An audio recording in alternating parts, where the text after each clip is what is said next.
everyone. Welcome to Elevating Your Life. So happy to have you with us today. Thank you again. I am thrilled to share with you just an amazing friend. She's awesome. We have with us today Lynn K. Russell. She is an expert in near-death experiences. Although many reports and near-death experiences are available, most are of one person's experience.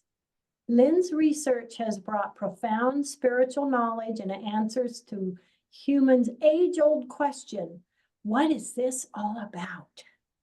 In response to that knowledge, she has written Beyond NDEs, her latest book, and The Next Step in Near-Death Experience Research. Her interest in spirituality and science have joined together to the realization of our reality and the magnificence we each are. Lynn, I absolutely loved your book. It was so fantastic, and I'm just so thrilled to chat with you again and share you with my audiences. Welcome. Well, thank you so much for having me. And I'm glad you loved my book. That's wonderful. Yes, I mean, I've always been fascinated with NDEs and all of that.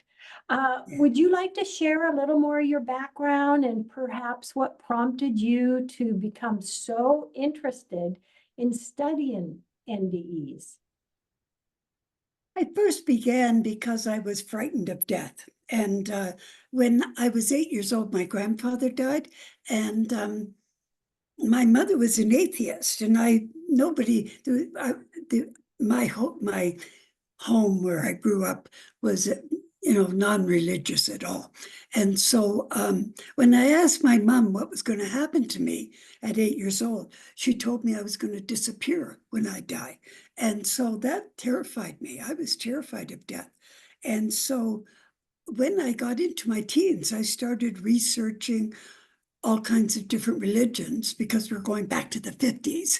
And so that was all that was available was standard religions. And so I got into them to see if they had some answers that I liked better than my mother's.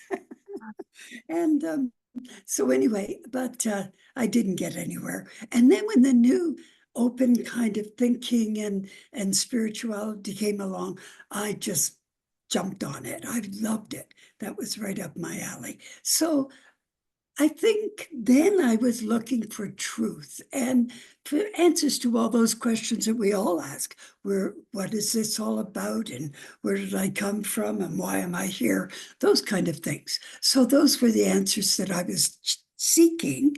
And then when I was retired, I was a family therapist a family counselor. I have to say counselor. I was a family counselor for 30 years.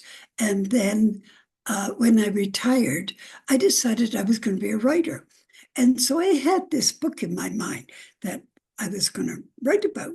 And in my book, I had the lady, my hero lady, OBEing. She was getting out of her body and doing things. And I wondered whether she could really actually do the things that I had her do. So I thought I would go online and look it up and make sure and chat. And actually, I was hoping to chat with somebody that was into it that could tell me whether it was even possible or not.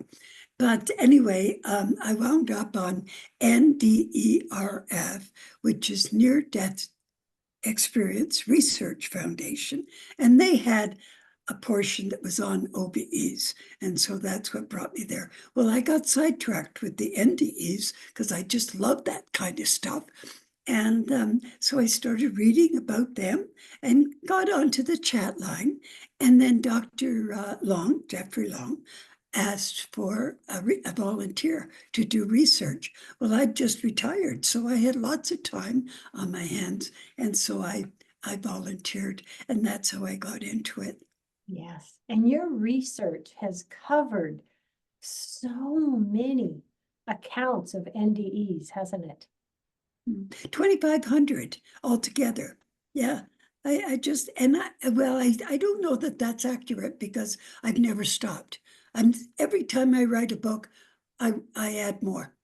So, Yes.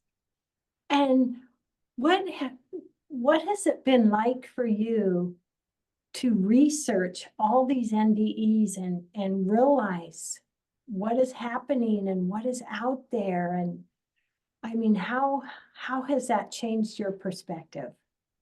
well, in the beginning, I was more interested in what happened when you die, and because that was my big push. But once I had that down, a couple of hundred research, cases, I pretty well felt that I knew that. So, but then I started to see the deeper spiritual information that was coming back from different reports. And I was able to put all those together and see beautiful, wonderful spiritual messages and learning for all of us. So that's what I write about, and that's what I'm most excited about. And would you say, for example, in your book, uh, and is this something that you've read and learned about by so many people, is things such as the most amazing aspect for those who have had these experiences was to learn that they felt they were part of the light, or they were the light. So many, would you say, shared that experience? Quite a few of them, actually. Yeah, there was people who there was a different kinds of NDEs. There are NDEs that are very brief and very quick and over with. Other ones, they wander around, or they go to gardens or to cities, or beautiful buildings and the mountains and the shores and whatever. And that there's that kind. But then there's also those who communicate with the light and feel a oneness with the light. And beyond that are those who enter into the light. And when they enter into the light, there's two levels of that. There's those that enter in and communicate with the light while they're there. And then there are those that felt they were one with the light. They became the light, and they absolutely melted into the light. They knew that their own who they were, but it didn't matter. That personality was gone. They were this magnificent, ecstatic light. And so, and created with the light. They felt themselves actually they're creating with the light whatever was being created. Yeah. Yeah, it was exciting. Oh, And and I that's for mean, all of us. yes, and thinking about that from like right here, I've always seen myself this life. This is my body's my physical vehicle on this life's highway. And to That's right. think when out of the body to feel that and then come back into this, physical body. Yeah. It's almost unimaginable to realize how amazing that must be for others. Oh, people fight. They do not want to leave, because not only is there this magnificence, but there's also this unconditional love that just floods them. And to have to leave that is very painful. And so they come back here, but it's not then they don't feel, because everything there is much more real, and the colors are brighter, their minds are sharper, everything is more real. And so when they come back here, it's like dull and like imitation. And some people call it cartoon, but it's a dream, it's an illusion. And we don't feel that. We actually need to feel that it is part of our reality, because otherwise um, we wouldn't immerse ourselves into this life as thoroughly as we do if we didn't actually feel that we belonged here. And that's why we can't remember our in-between lives or past lives, because this life is the one that we need to put our concentration on. Also, that's why we don't really remember those past lives, because Yeah. this one is the one we have to concentrate on. Yeah, yeah, you need to get into the life and really be it and experience it and just immerse yourself right into it. And we're not here to suffer. We're here to be and enjoy and live and yeah, we're going to have adversity, but we should be strong enough to work through it and get over it and move on and learn more about ourselves. Another example in your book that I loved was it was standing in the sun, but instead of sunshine, love warmed you. Yeah, Pure love. I mean, just imagining that and realizing that's how others felt, and also knowing that you and I and anyone out there, that's out there. That's waiting for yeah, us. I mean, really, that can be life-changing on our perspective yeah. of how we view this life, would you say? Yeah, absolutely. They come back completely different, whole different people. And that is wonderful because they care more. They want to do, their main emphasis is to do good for the world and to help, and caring and loving. And that's the most important things for them. But it does cause some problems with their relationships and so on, because all material things are like they could care less about the material, and getting ahead and the car and the house and the bigger this and the better that. Yeah. They don't care. Mhm. Yeah. Yeah, yeah, I just can only imagine. And my thought is, what am I gonna do with the realization and knowing that this is out there and what others have experienced? How can I enhance my life with knowing that? And, that's been a lot of fun for me with my fascination with NDEs. Well, one of the things was very important to me, and we talked a tiny bit about it when I talked about people melting into the light, was that they felt bonded with everything, that they were the universe, everything in the universe, and including everything in the afterlife. They were everything, and everything was them. There was no separation. And that is very, very, very important, because that means that we are much greater than we've ever given ourselves credit for being. We are simply magnificent, and we can accomplish so much more. What would I see in the world now that I have this knowledge is that we're children.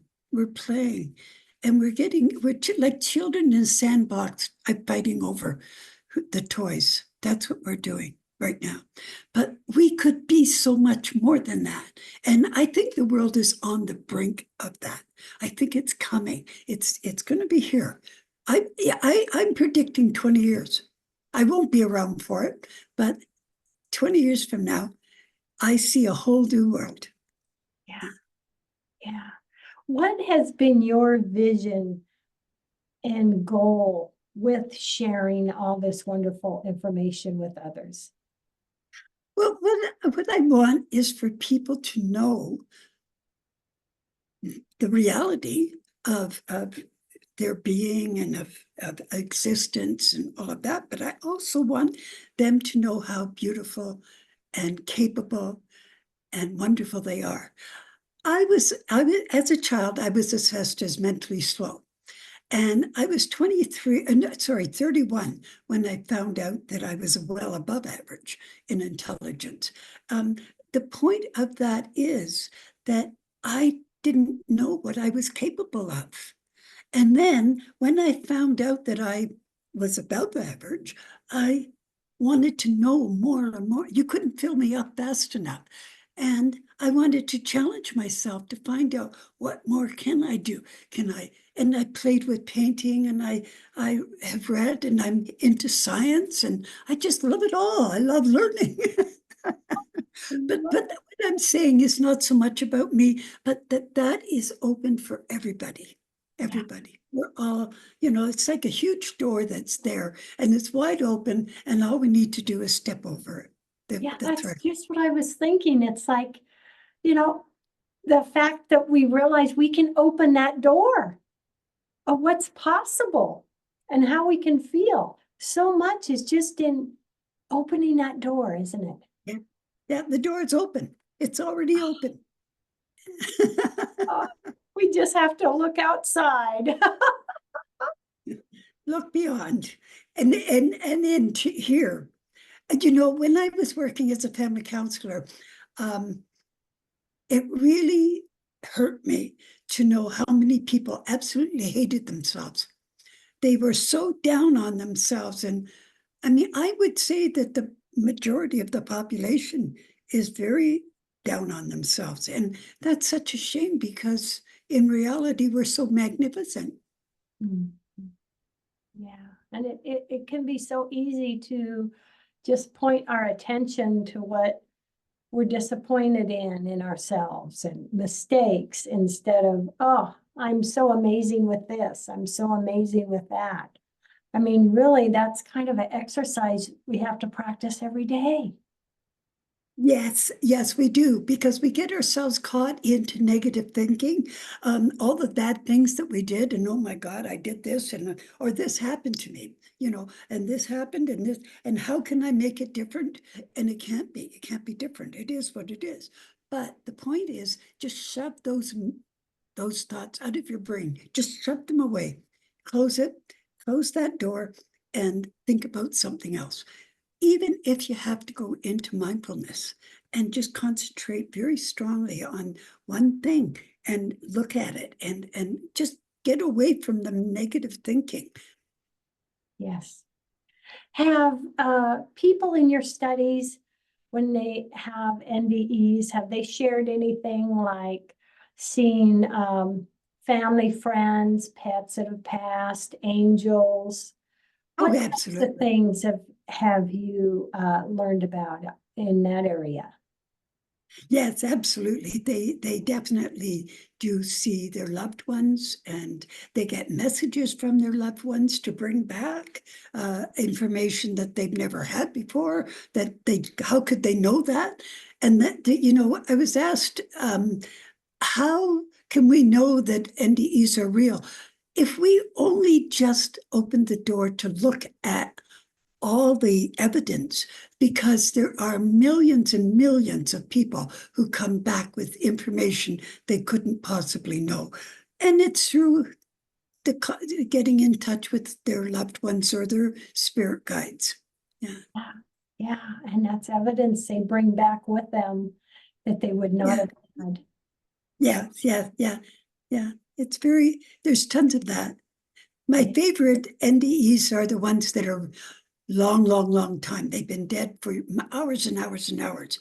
Um, for example, they wake up in the morgue and they're in a state of rigor mortis, and Ah, that takes 12 to 14 hours.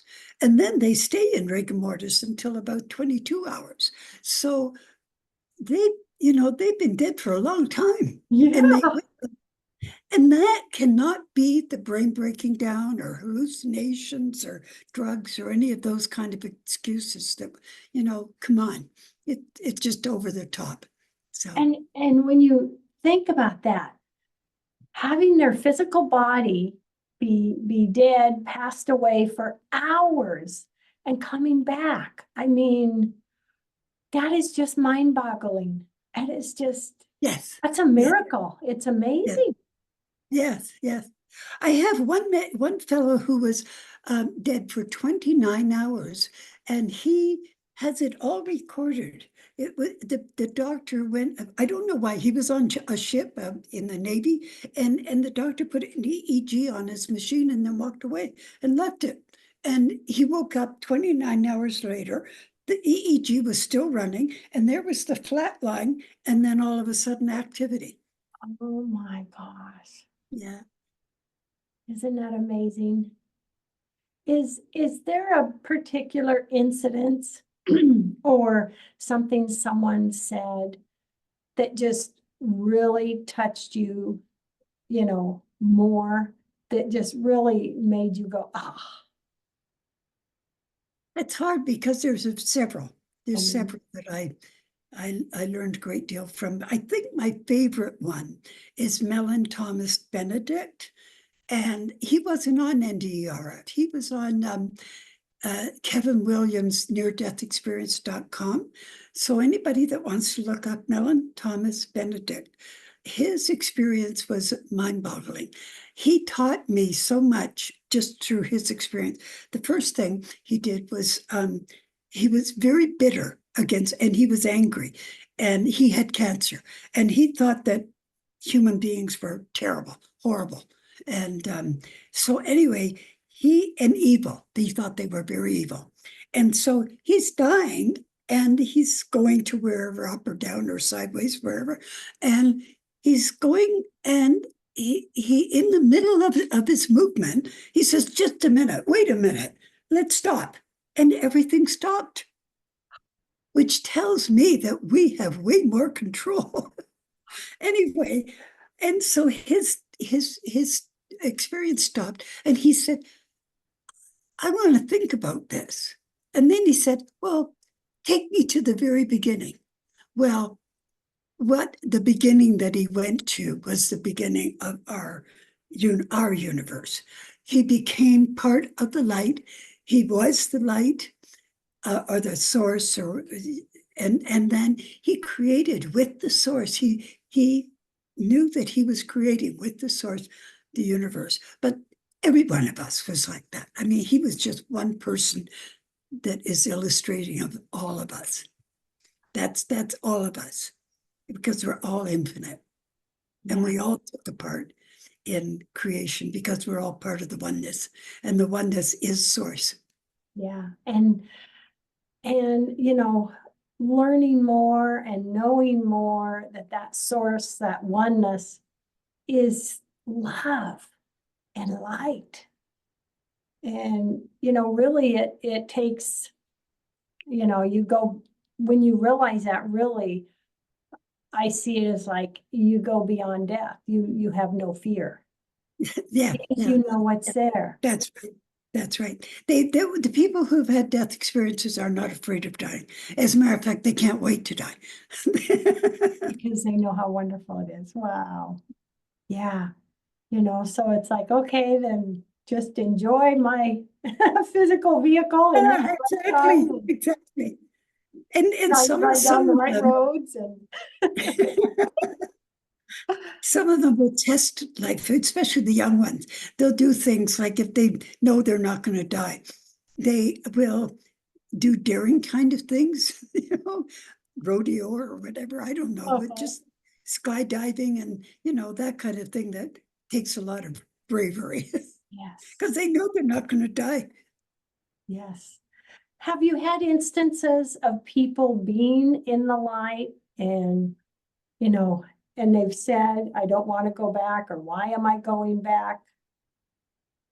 That's pretty Yeah. amazing. Oh, yeah. Oh, yeah. Yeah. I would say the majority. There are some who know before they even get to the light that they will have to come back because they're not finished. Other ones come back because of their loved ones.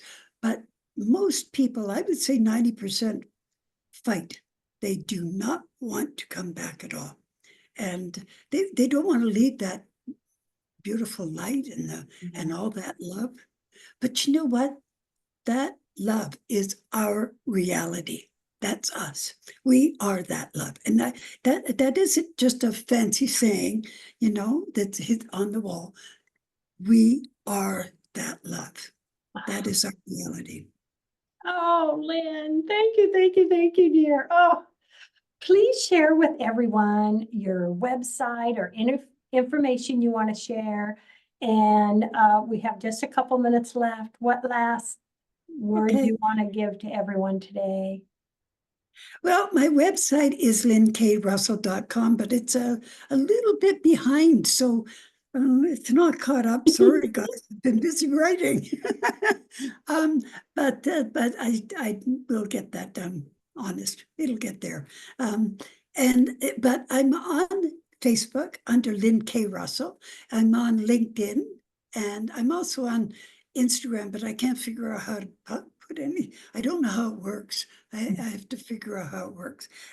Anyway, and you can find me, just Google my name, lynnKrussell.com, or Lynn K. Russell, and that's it on Google, and I'll be there.